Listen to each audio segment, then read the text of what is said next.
TV network. Let's start today's bulletin with me, Yasma. Let's have a look at the headlines today. Shikhar Dhavan slams Afridi over army insult.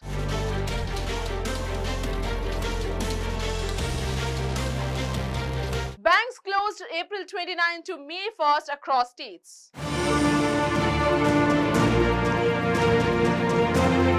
Owaisi reminds Bilaval, your mother faced terror.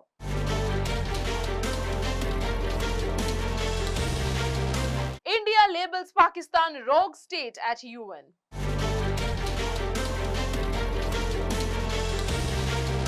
China vows against market dumping, ambassador assures India.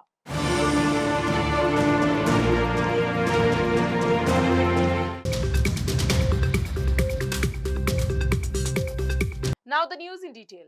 Following the April 22nd Pahalgaon terrorist attack that claimed 26 lives, tensions between India and Pakistan have escalated sharply. Former Pakistan cricketer Shahid Afridi criticized the Indian army, calling it nalayak or inefficient for failing to prevent the attack despite its large presence in Kashmir. He also mocked Indian media for dramatizing the incident, likening it to Bollywood.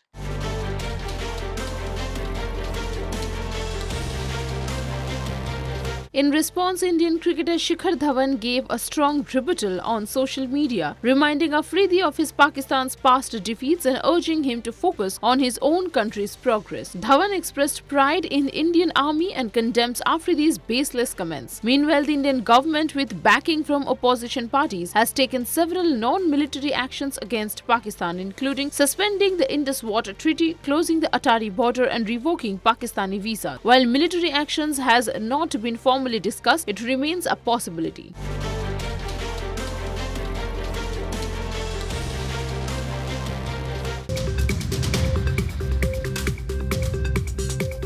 Banks in India will be closed for 3 consecutive days from April 29 to May 1st, 2025 due to regional holidays. On April 29th, banks in Shimla will be closed for Bhagwan Shri Parashuram Jayanti, which honors the 6th incarnation of Lord Vishnu.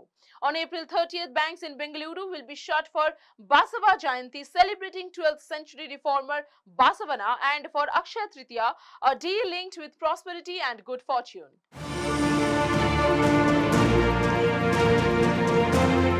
On May 1st, banks in several cities including Mumbai, Bengaluru, Kolkata and Patna will remain closed due to Maharashtra Day and International Labour Day. Maharashtra Day commemorates the creation of Maharashtra and Gujarat in 1960. Labour Day is celebrated globally to uphold workers' rights. These holidays vary by state and customers are advised to check local schedules. Despite closure, net banking, mobile banking and ATMs will remain operational. Additionally, banks are routinely closed on the 2nd and 4th Saturdays of each month.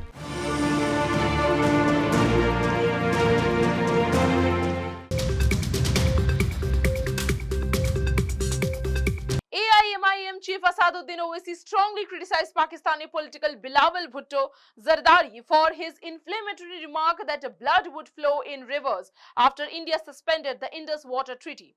Owaisi reminded Bhutto that his mother, former Pakistan PM Benazir Bhutto, was killed by homegrown terrorists, emphasizing the need for introspection. The Indus Water Treaty in 1960, brokered by the World Bank, has allocated eastern river waters to India and western rivers to Pakistan.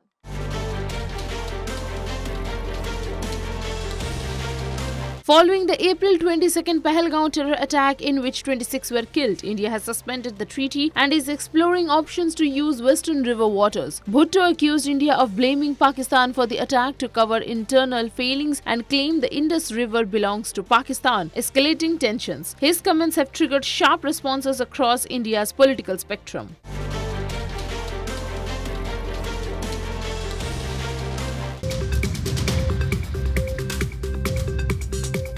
India has labelled Pakistan as a rogue state at the United Nations following Pakistani Defence Minister Khwaja Asif's admission that Pakistan has been supporting, training and funding terrorist groups. In a recent interview with Sky News, Asif openly confessed to Pakistan's role in backing terrorism, which India's Deputy Permanent Representative to the UN, Yojana Patel, described as exposing Pakistan's history of fueling global terrorism. She emphasized that the confession comes as no surprise, further highlighting Pakistan's destabilizing actions in the region.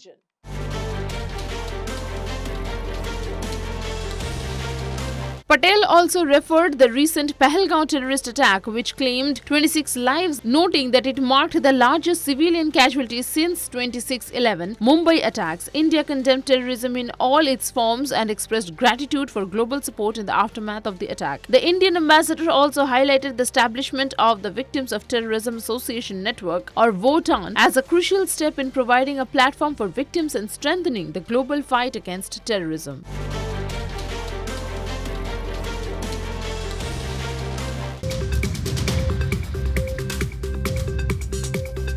China's ambassador to India, ex-Yu Fiong, reassured India that China will not flood foreign markets with cheap goods. Despite ongoing trade tensions with the US in Tuesday editorial, ex-Yu emphasized that China is focusing on expanding its domestic demand and boosting consumptions rather than engaging in market dumping. This comes after the US and China imposed high tariffs in each other's goods, escalating their trade war.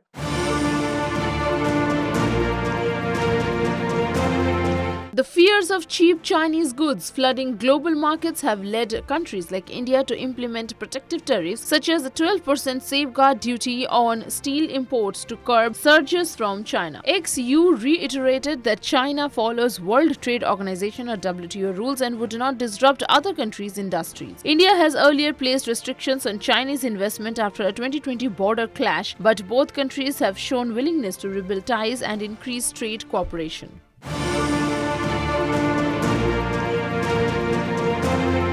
That's all for today. Stay connected to Foresights TV Network. Thank you.